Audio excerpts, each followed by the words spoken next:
Hello. I think we're going to start because we're the last hour of the fair here and we don't want to run out of time. I'm going to read off my phone, sorry. Hi, thanks for coming. I'm Asha from Apogee. We're happy to host this remembrance of Gary, Indiana with Semiotext, Gary's longtime publisher. Thanks, Sunny, for inviting us. We lost Gary in October of last year, and it's meaningful to remember him publicly through the continued sharing of his work in Los Angeles, an important place in Gary's life and work. The Art Book Fair is a nice crossover of Gary's interests, who, as we all know, was a writer, but also a photographer, actor, playwright, and artist. We're happy to have friends, colleagues, and admirers of Gary reading from his varied body of work, which included fiction, plays, criticism, reporting, and many, many emails. If you're here, you probably are already familiar with Gary and his writing, and if you're not, you soon will be from the excerpts that are read today. Downstairs at Semiotext, you can find many of Gary's books, as well as books by readers Chris, John, and Jared. Reading first will be Sunny.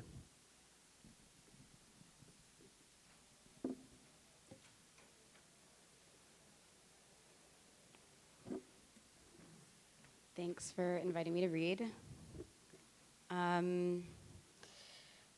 Yeah, Gary is my favorite writer, and I'm happy we all get to listen to him, listen to his writing aloud here. I'm going to read an excerpt of an essay he published in Vice in November of 2012 called "Fuck Israel." The essay starts off, he's recounting with his signature wit, traveling in Italy, describing different streets and landmarks. And then he describes these throngs of tourists with a lot of disdain and humor, that they, quote, don't even look at the famous objects they snap pictures of each other in front of. If you gave them paintball guns and told them that blasting the Sistine frescoes with wet pigment was the thing to do, they'd do that. There's something unbearably corny about identifying yourself as an art lover. You can only be sure someone lives in Florence if they're walking a dog or selling handbags on the sidewalk. I made a list of dreary expressions in 3 consecutive editions of the International Herald Tribune. Quote, speaking truth to power, unquote. Quote, may you live in interesting times, unquote. Quote, the devil is in the details. Reboot, reset, reloaded, meme, uptick, the new normal, tipping point, double down, skill set, game changer, defining moment, naysayers, quote, it is what it is, unquote, quote, jumped the shark, describing someone as, quote, an avatar, quote, describing Twitter tweets as, quote, like haiku.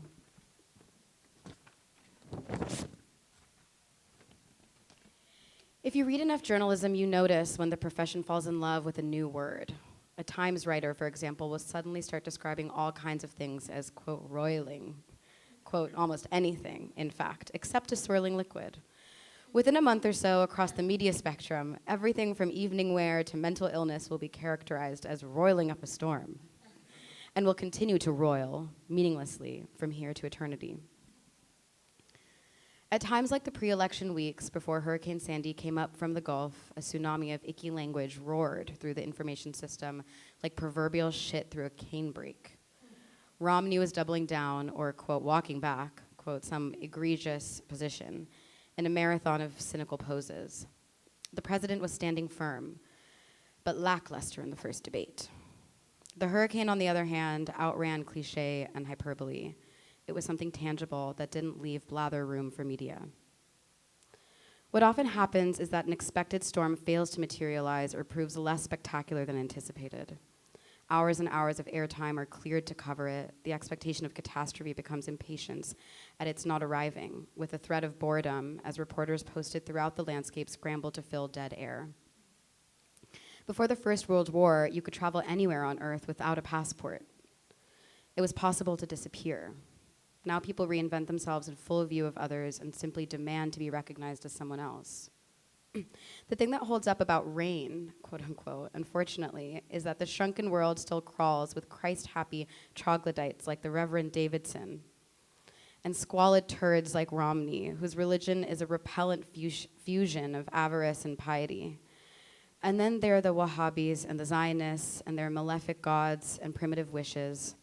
I'm writing after the storm, after the election, and after the start of the latest Israeli attack on Gaza, about which I wanted to say, fuck Israel. As Gideon Levy put it in Haaretz, given the current reality, making peace would be an almost anti-democratic act. Most Israelis don't want it. A just egalitarian society would also violate the wishes of most Israelis. That too is something they do not want. They're satisfied with the racism, comfortable with the occupation, pleased with the apartheid. Things are very good for them in this country. That's what they tell the pollsters. Levy is referring to the recent survey by the Dialogue polling group, revealing that a third of Israeli Jews think Arab citizens should not be allowed to vote, 47% think that Jews should be treated better than Arabs, 40% want segregation in housing and education, 59% want Jews given preference in public employment, and 47% want citizenship taken away from Israeli Arabs. 3/4 want Israeli and Palestinians to use separate roads. And I'd like to note this was written 10 years ago, and we know these statistics are so beyond out of date, and I feel like the whole country is just composed of genocidal maniacs. The American taxpayer underwrites the existence of every Israeli citizen to the tune of $3 billion a year in subsidies. Over the past 10 years, that's $200,000 per every Israeli family of 5. Things are very good indeed for the Israelis, as long as they're not Arabs. Far better in material terms than they are for the most of Americans. What are we getting for our investment? Obviously, we haven't bought a wonderful democracy in the theocratic desert of the Middle East, but another fascist enclave of masters and servants that happen to be run by Jews. For $3 billion annually, Israeli industries competing with ours use seed money from the US Treasury, the ridiculous Netanyahu attempts to interfere with our elections, a 400-mile wall designated to annex all the water and arable land in the occupied territories on behalf of settler thugs, the demagogic use of the Holocaust to excuse any barbarity the Netanyahu government perpetrates. If you revealed incontrovertible documentary proof that Netanyahu had personally slaughtered an entire Palestinian village and then fucked a pig while eating shellfish, this would be dismissed by true believers everywhere as another sad example of anti-Semitism. It's too much to hope that any American government will ever even threaten to turn off the spigot, though the whole Israel-Palestine conflict would be settled in half an hour if it did. All right. And yes, I'm a quarter Jewish. In the demagogic vernacular, a self-hating Jew. But for the record, fuck Israel, unquote.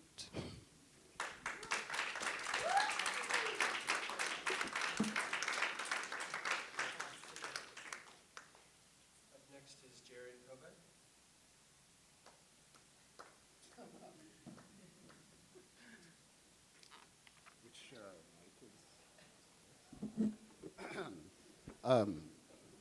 Hi.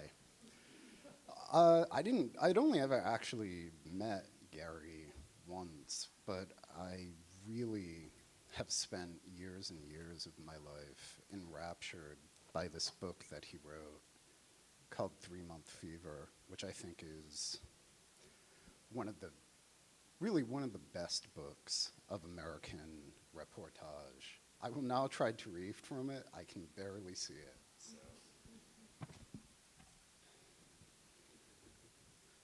The Soviet Union collapsed. The Gulf War. So much for joining us at our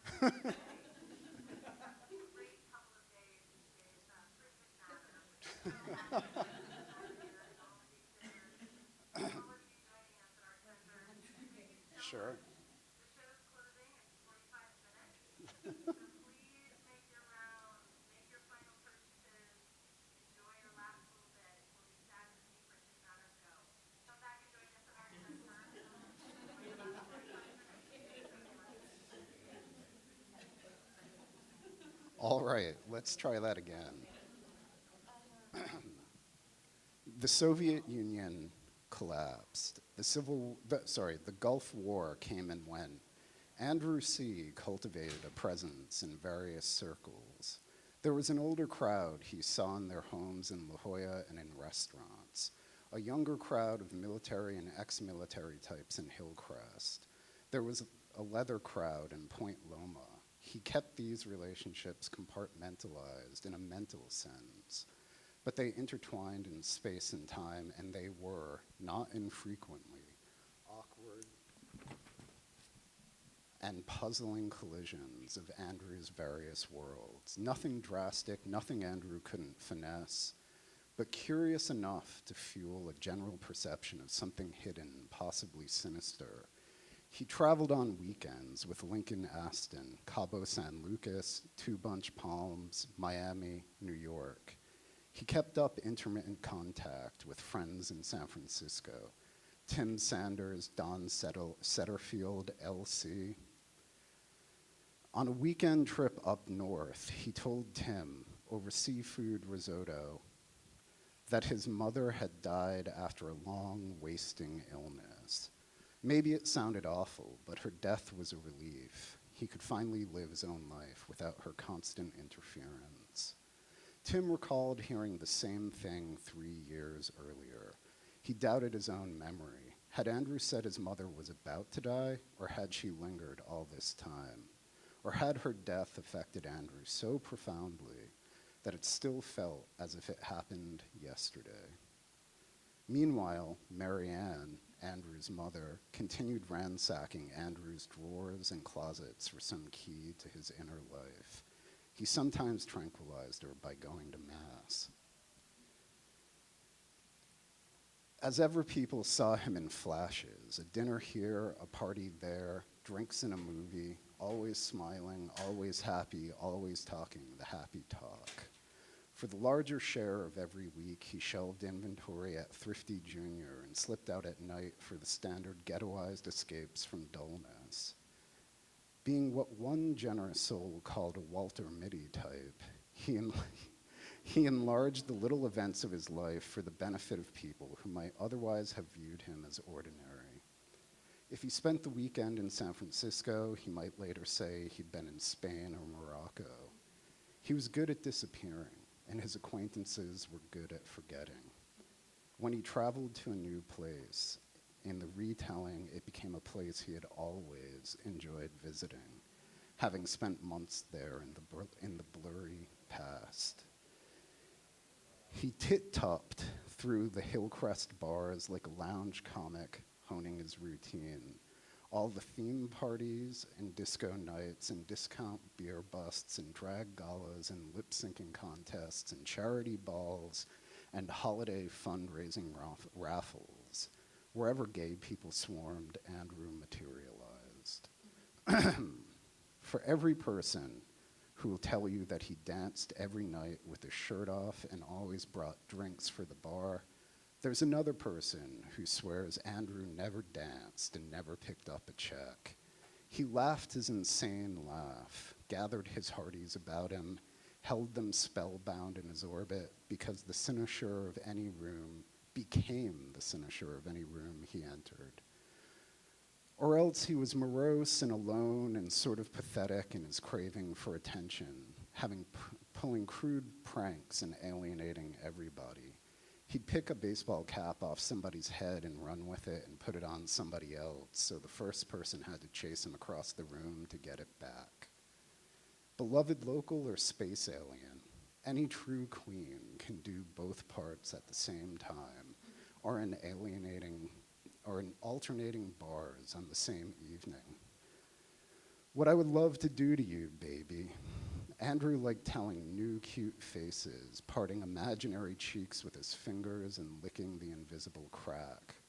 I wouldn't throw him out of bed for eating crackers unless he fucked better on the floor, he said. Of various comely ectoplasms who had never learned of his lustful designs. With twinks, he butched it up. With alpha males, he bent over in submission and backed his ass into their groins. No one saw him go home with anybody. Most of the drug dealing stories led nowhere special. The trail, if there was one, went stone cold the minute Andrew cooled, unless you could count the Filipino dealer in Miami who swears he was selling Andrew crack, and crystal meth before Versace, but after the 3-state killing spree. It seems that during his glory days in Hillcrest, Andrew maintained a certain level of chemicals in his body on a daily basis, and like any low-maintenance addict, found wholesale supplies through trial and error. and was thus able to supplement his income by sporadically selling pills.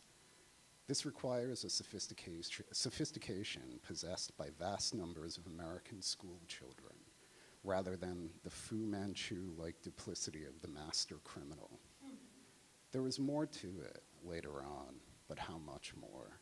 If dealing enabled Andrew through gestures of troubling largesse, $20 tips for the bartender, expensive presents for friends, picking up a $500 restaurant bill, to verify his pretended wealth and what sorts of rich people throw it around. What did he think people were thinking? The idle gossip of a provincial backwater quickly multiplied the most extravagant of these gestures into nightly manifestations. For Andrew was hardly San Diego's solitary fictioneer. Thank you.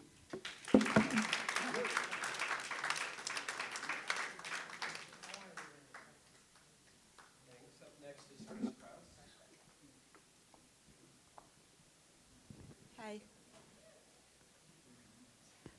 I'm going to read a piece that Gary wrote in the last year or so of his life. He read it at Poetic Research Bureau when we did the book launch for his novel, the relaunch of his novel, Do Everything in the Dark. That was in May 23.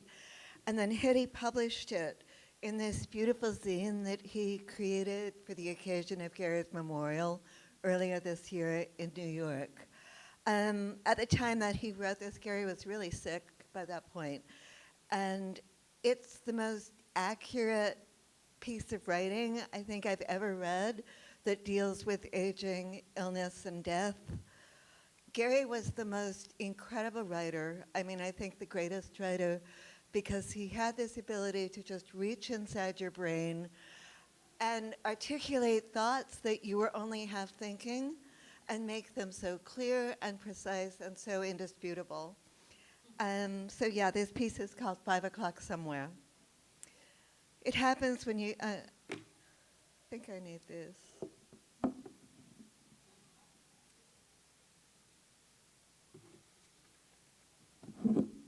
It happens when you feel the other parenthesis, the one at the end, as it presses your skin, wraps around your chest like a tightening belt.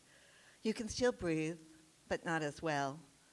You can still sing, but not with the notes you hit before. You can still spit, but life has moved past the spitting stage. It's when things fail to return to normal that you finally get it. This is normal.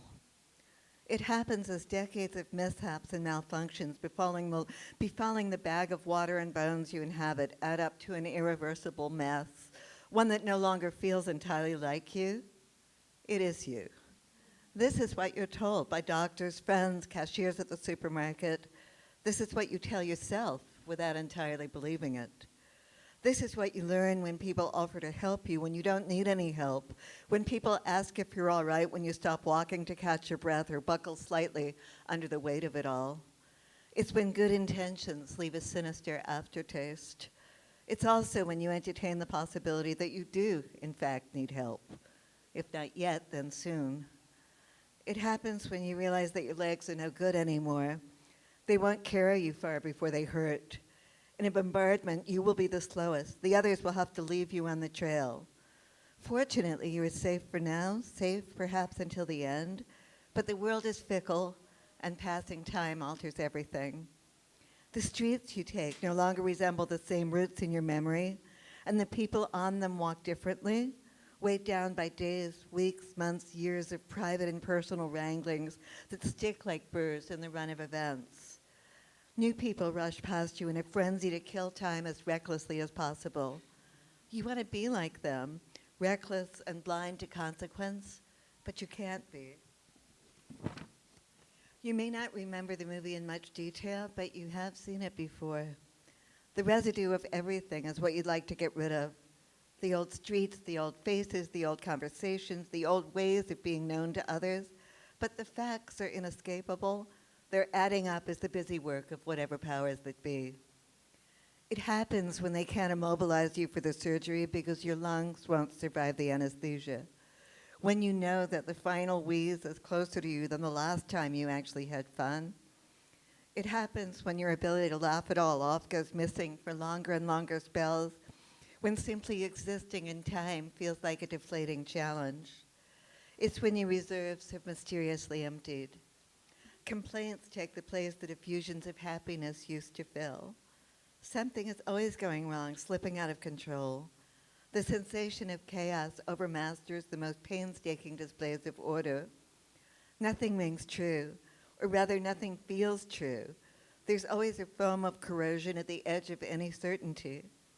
One thing that isn't there is an expansive view of the future. The future has become little, like a baby bump. It happens when your center of gravity drops below your spinal column, when your mind collects dust as often as it gleans information, when what is important boils down to what is necessary. To get through the next stretch of days, to clear up ambiguities, to get the bills paid, to keep the engine running. It happens when the outside world corresponds word for word with the panic inside you. When you hear people in authority say what the blank wall at 3 a.m. says, these are dark times, meaning dark for everybody, not just you. And you alone can't fix it. It happens when you understand that you were never in a position to fix anything. It's the little moments in the day when you cannot remember the name of that actress, that author, that person you lived with in 1987. Bits of information fly around in your head, eluding capture, as if you were drunk, and you're not. You're about to finish telling a funny story with the words gluten-free, and suddenly you can't find them, can't find gluten-free in a brain so full of words they become misshapen and stick to each other, like gluten itself, maybe. It's discovering that almost everyone you truly liked has died, that you are now engaged in a dire, depressing contest with all those still living, and that winning would be the most inconsolable, loneliest victory that anyone could achieve. Alive after all that, and in many areas of life already dead. Of any two people, one always goes first. It happens when you see yourself in a photograph, no matter when it was taken. Everything recorded as a record of the past, and this is how you looked then, how the world around you looked. These were your friends, and this was a room someone lived in, and how people were wearing their hair. Even a year ago, you think, I look better. Or else you think, I look better now. Or else you think, that isn't really me. But the image is something, an entrance into what is secretly known or repressed or misremembered, stored in some cerebral cave, a feeling forgotten until this optical encounter. Or it may also be another picture that fills in missing time. The middle-aged face, for example, of this person you were crazy about when they were 20, a mania that ended very badly. You confront the fate of faces in the shallow depths of your former emotions when you try to imagine feeling the same things again. You couldn't love that face in its current state. It's like a tire with no more tread. And what does that tell you about how much you loved it in the first place? It was just a face. And here it still is, wised up and cruelly weathered by decades of disappointment, like your own face in the mirror.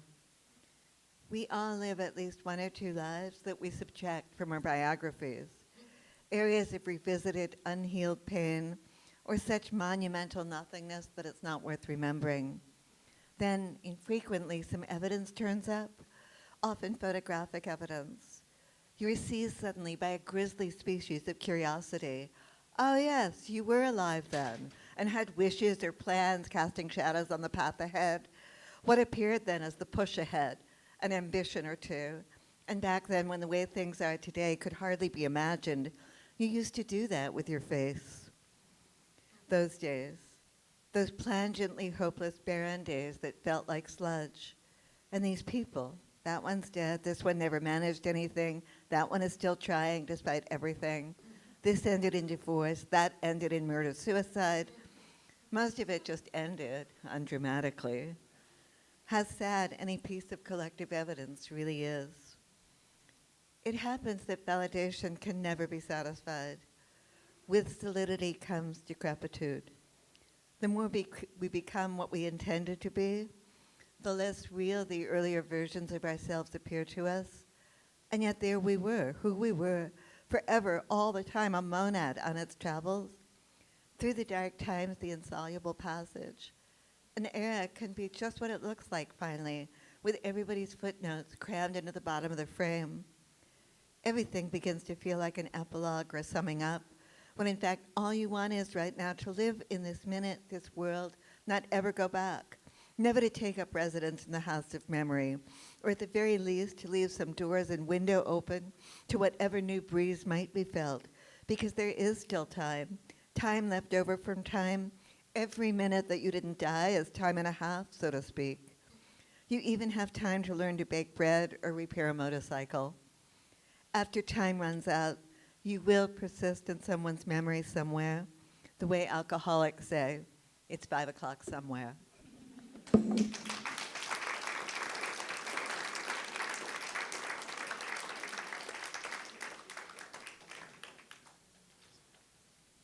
next is Bo Rice.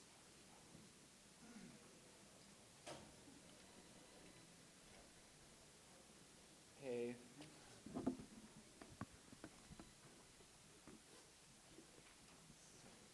So probably a few of you are also in New York at Gary's memorial in February. And what's one interesting thing about it was that at the end of his book, Do Everything in the Dark, he narrated a memorial service for someone at the place, St. Mark's Church, where the memorial was. So I thought I'd read that section, but then as I was like trying to decide what to read, there were so many things that I was like just really pleased to read or reread. And from this review of, or this like, it's this piece about Georges Simenon, there's these two really wonderful passages that I wanted to start with before going to the funeral from Do Everything in the Dark. Just a moment.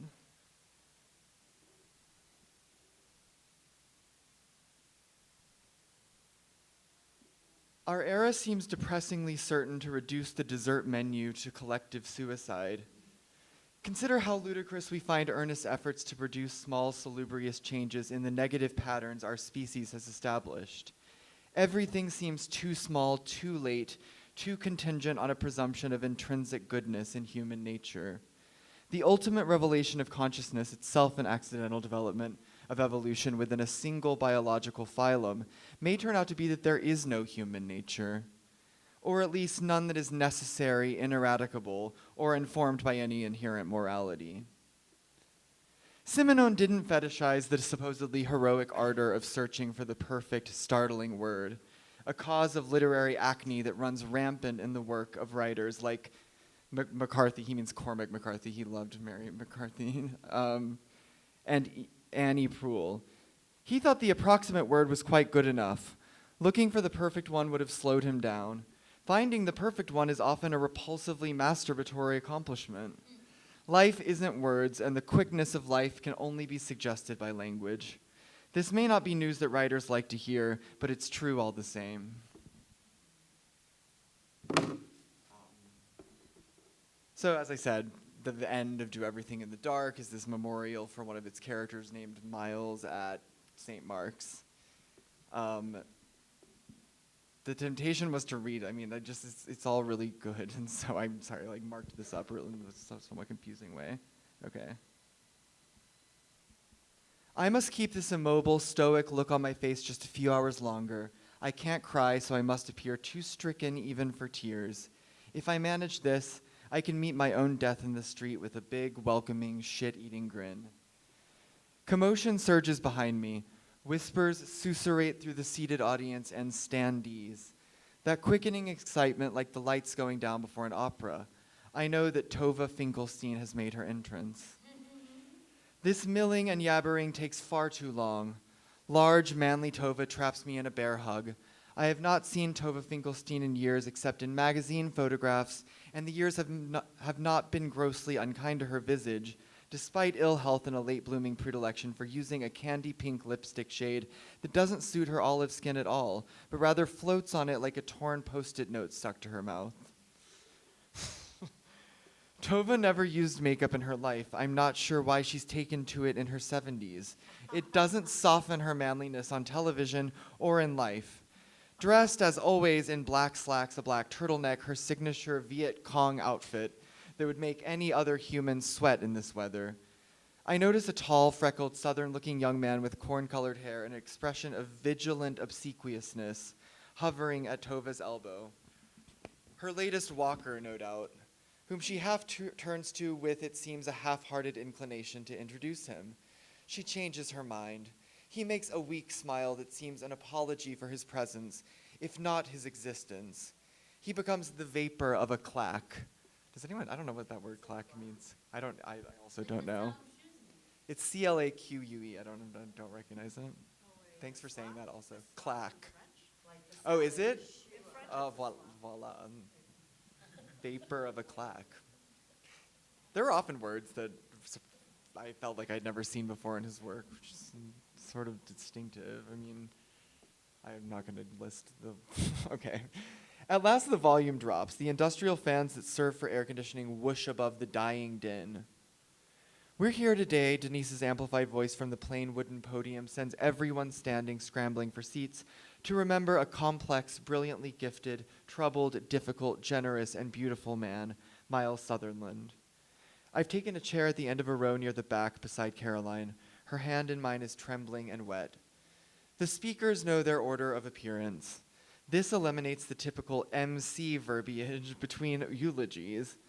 Jesse first. He's had a facial and spent $1,000 at Comme des Garçons for the occasion. Had his hair whipped into a leopard-spotted caprice of black and white. He looks like $1 million, as the saying goes. He has $1 million, so I guess he should. Oh, I'm skipping this eulogy, although it's very wonderful. It's like a wave of strangely prim amusement rises in spots through the audience. I'm sure it's news to most people that Jesse believes he has a career, and bewildering that he thinks they'd believe Miles rebuffed Jesse's sexual advances. Miles could be a royal pain in the ass, Jesse goes on, but the operant word would be royal. He was a member of the aristocracy of literature. I think I'm going to stop there.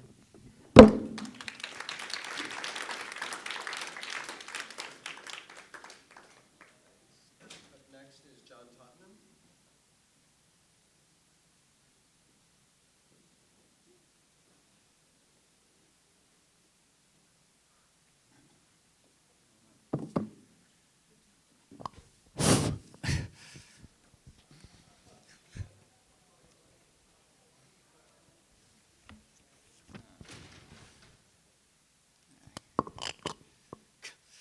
Yeah, I have been entrusted with reading out Gary's last column for The Voice.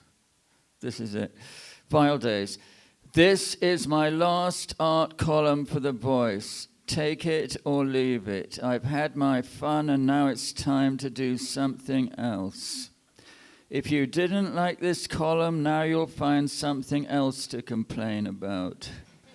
Frankly, most of the negative letters I've received here have come from incredibly stupid guys with dick problems, embittered failures of both sexes, and jerks with nothing better to do with their time than write letters to the editor. Writing a nasty letter to the editor is not an exceptional literary skill. It doesn't take much. Only obsessed imbeciles feel actively oppressed by things they read in newspapers. You don't have to buy The Voice. You certainly didn't have to read my column. If it annoys you so much, why drive yourself up the wall? Relax and take a pill. In startling contrast, the supportive letters I've received have invariably come from bright, sensitive human beings who stole valuable moments from their busy schedules to write. And I thank each and every one of you. You people out there were my reason for sticking this out as long as I did. When times were dark and I began thinking there was no particularly good reason to keep on with a small but important job this paper had entrusted to me, I took a deep breath and told myself, wait just a minute. It isn't just you. Think about all those little people out there in the darkness, scraping their pennies together all week to blow that hard-earned dollar on your magic words, your thrillingly turned phrases, and all the other special things you represent to the people of this great city. You know, I mean, where would New York City be if, say, Dennis Hamill or Jimmy Breslin or one of those truly trailblazing, indispensable columnists started having existential doubts about the value of his or her own 2 cents? Imagine the darkness this city would be plunged into if Pete Hamill decided to throw in the towel and deprive you and me of those lightning shafts of perception that have added so much to our understanding of the world we live in. Don't get me wrong, I'm not comparing myself with those guys with the really big balls like Peter and Dennis and Jimmy. None of them ever experienced a minute of introspection or self-doubt. I was unbelievably shaken when I heard that Pete Hamill was leaving the Village Voice. I thought, oh, who next? Nat Hontop, Andrew Saris, Paul Berman. I mean, are we going to lose it all here or what? And believe me, my relief when I learned that Peter had signed on at the New York Post at a generous salary, though really a mere fraction of what he's worth, was, you know, palpable. Actually, I'm going to write a different column in this paper starting in September. Right now, I'm leaving town. It is already too hot to think about anything. If you're spending your summer here, I feel sorry for you. Anyway, good luck scrounging around for something to do. Of course, there is always the incredible New York International Arts Festival International, or whatever it's called. Maybe you can take in some theater. Go ahead, get acquainted with Pina Bausch, join the excitement. Imagine the fun you could have partying with the same people you see online at the cash machine, to say nothing of Jerry and Mebe Rubin. This may be a far cry from those glory days when Andrew Crispo was a regular fixture at Limelight. But hope springs eternal. Your dream date may still be waiting there. You know the summer doldrums have arrived when local magazines run interviews with Henry Jaglom and Andrea Marcovici. When exactly did Henry Jaglom slither into the public view? Today, of course, he typifies a new genre of shameless talk show gravedigger. Orson this and Orson that every other word, as if Orson indulging this pathetic creep with a few cameos in Jaglom's worthless movies meant that Orson thought Henry had loads of talent. Even if Orson was foolish enough to think so, you can be sure his head was turned by the circumstance of having Jaglom's lips pasted onto Orson's tushy.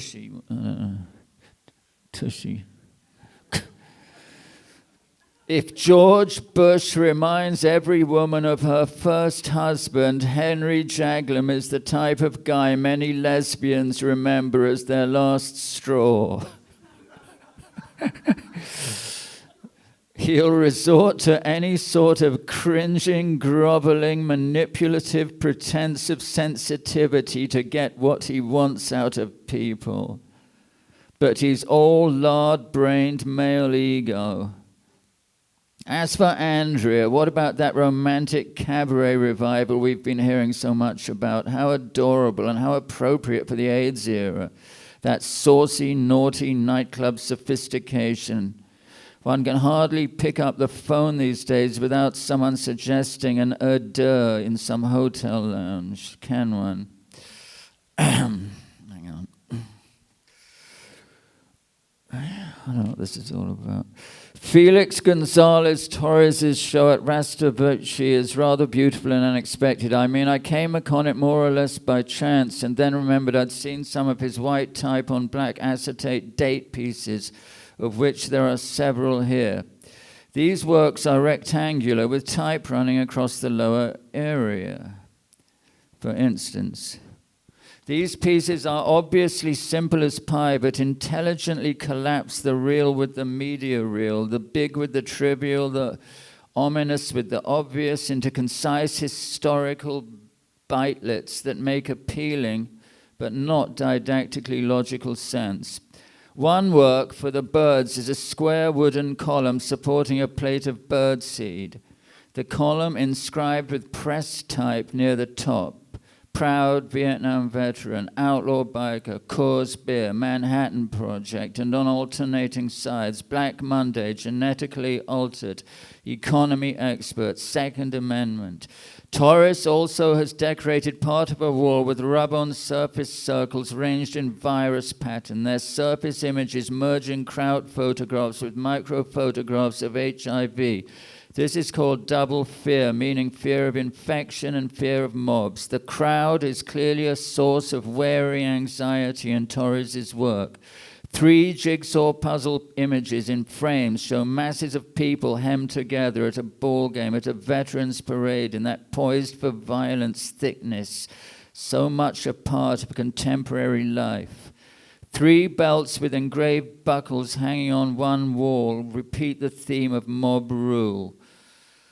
Although I have been accused in Art Forum by another homophile, depressingly enough, of being obsessed with AIDS, I'd like to point out here that in the past few weeks of semi-retirement from the art world, I've gone into galleries in the most unsystematic and disinterested way possible and discovered dozens of works that refer in some way or other to the present health emergency.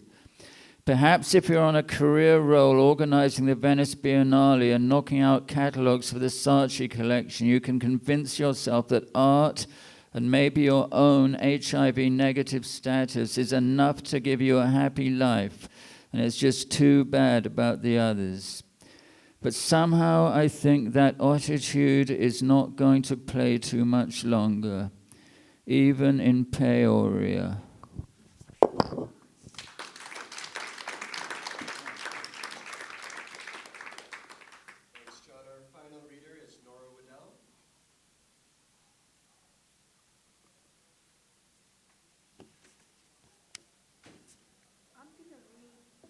From this zine that was published by Hadi Al-Kolti as part of the 2014 Whitney Biennial series of zines that were produced for that. And I guess I would like to say to Gary to begin, and to all of you, he said this beautiful thing. We had a little party when my daughter's soul incarnated for like the 40th day, and he said, now that your daughter has a soul, everybody has a soul.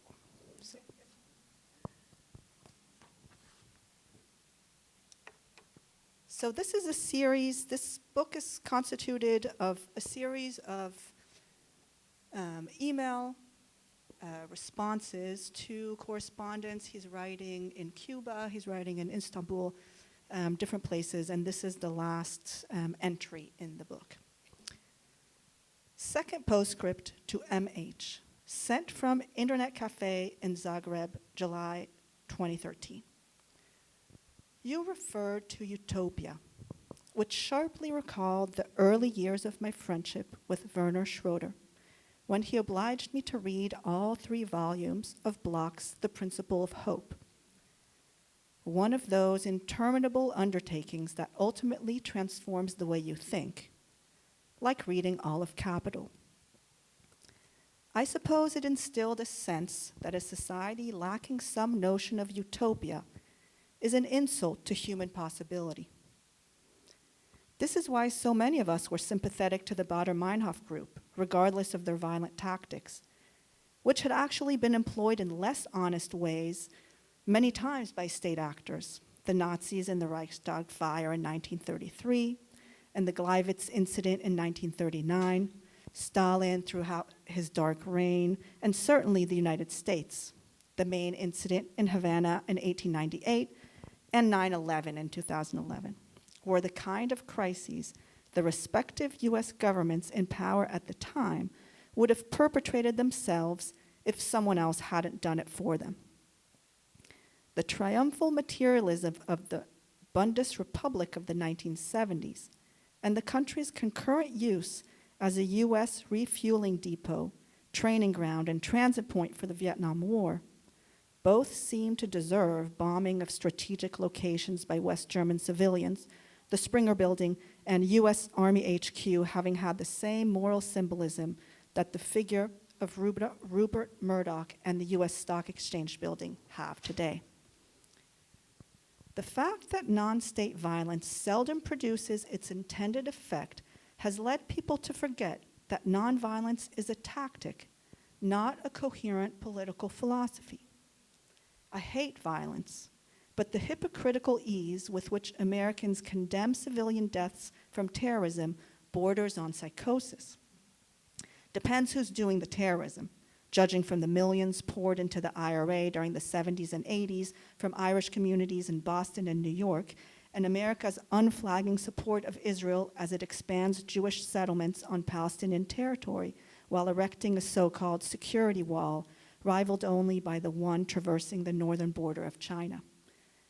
To say nothing of US military terrorism all over the planet. But quite aside from the state's ostensible monopoly on violence, of which the indictment of Edward Snowden under the Espionage Act is a very telling, reflective assertion, in the well-foreseen future of food and water shortages and exhaustion of natural resources, the present undeclared civil war of the fractional super-rich minority against the vast majority of the poor and middle class will inevitably result in justifiable violence. Harsh language certainly hasn't gotten the disenfranchised anywhere in this country. It's true that people have been conditioned by the American circus culture to salt themselves after being thrown in the stew pot. But I don't think indoctrinated obedience to the status quo actually stands a chance of holding the line in the all too likely dire future. As Gombrowicz once said, if you want to know what human morals consist of, take food away from people for 3 days. After Mao, Hitler, and Stalin, the most we can say about utopia is that our species isn't likely to survive long enough to see any such thing. The kind of material inequity that exists today in the United States and other industrialized countries inevitably produces violent class warfare and revolution. It's exactly here that terrorism and the surveillance state have entered an unholy collaboration on behalf of the status quo. While vaguely attributed acts of terrorism constitute an infinitesimal threat to citizens of these, quote, advanced, unquote, countries, the state's use of terrorism as an inflated threat to its own subjects is reinforced by limited but shocking eruptions of asymmetrical warfare, i.e. suicide bombings, attacks on symbolic and lifestyle targets such as embassies, shopping malls, luxury hotels, sporting events, reliably spawned by remote-controlled bombing strikes against militarily weaker states and marginal tribal populations. You mentioned the odd variety of our many failed utopias. The perfectibility of society being the quote-unquote positive version of all this, to which we are bound to have diverging degrees of sympathy as you have children, even grandchildren, and the world they will occupy when you're gone exists for you more concretely, if one can say this, than it does for me. Kropotkin refuses the method of thinking employed by utopists and questions such metaphysical concepts as natural rights and the duties of the state. It may be that technology is another false utopia, perhaps the most powerful of all, one that inculcates a delusion of mastery over life by replacing life with an imitation of life, experience with vicarious spectacle, knowledge with information. Instead of learning about the world by living in it, consumers believe such knowledge is stored in an appliance they can access as easily as their own synapses, as needed to pass the exam of social integration, like any good sociopath. The society doesn't require them to know anything. It only requires them to conform to one of its myriad stereotypes. However, what came to mind immediately was the famous conversation between Adorno and Ernst Bloch, where Bloch invokes Voltaire's image of despair as a shipwrecked man who gets the news that the ocean he's swimming in does not have a shore. quote, that death is completely in the now, for he will never find land, unquote. Bloch goes on to cite as the best statement of utopian wishes a two-word line from Brecht in Mahogany. Something's missing. Can you even remember the urgency we felt in the 60s reading Norman O. Brown and Marcuse, or even Buckminster Fuller, to move human society in the direction of life against death? It was all on the verge of really happening. The so-called transvaluation of all values.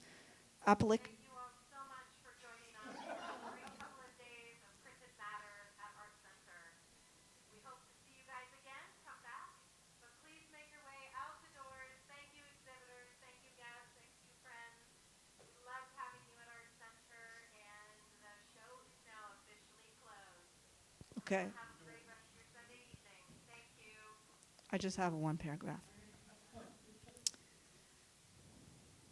It was all on the verge of really happening, the so-called transvaluation of all values, apocalyptic changes in the social order, a polymorphically perverse orgasmic version of the rapture, unless violence pulled it totally down the toilet, which it finally sort of did, so that a shrewd concierge like Joan Didion could wrap it up in tidy decadisms by declaring it was all over after Altamont and Tate LaBianca. One still hopes some widely held notion of the common good will compel human beings to value empathy over the easy option of self-interest and violence. I never expected my skepticism on this point to become one of the few consolations of advancing age and the approaching final exit. But however well I wish the future, it is.